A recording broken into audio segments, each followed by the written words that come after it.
Like when you approached by something, or you see, like when you're in Joburg and someone comes to say, I've got this thing for you, this oil mark when you can get removed if da da da da.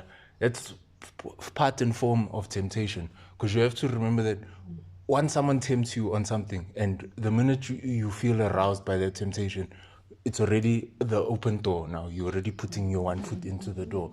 And that's the thing about Christianity, is that there are 12 people who are placed in front of God to tempt you first before you can succumb by his blessing. You understand what I mean? Any blessing that he gives you, any blessing that comes unto you, there are 12 people you need to go through first and believe before you get to where your blessings are.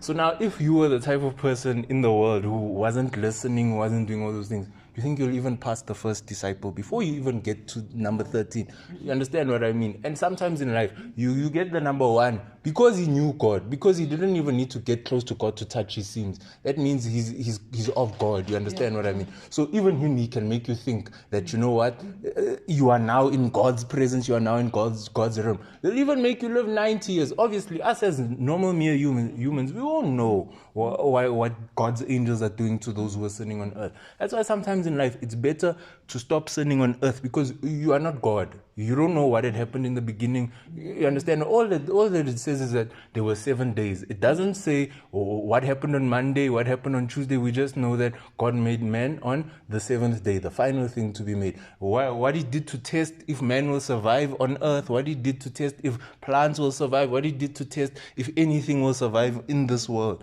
we wouldn't know. Why? Because all it says is that there were 7 days and God made man on the 7th day. That's all we'll know.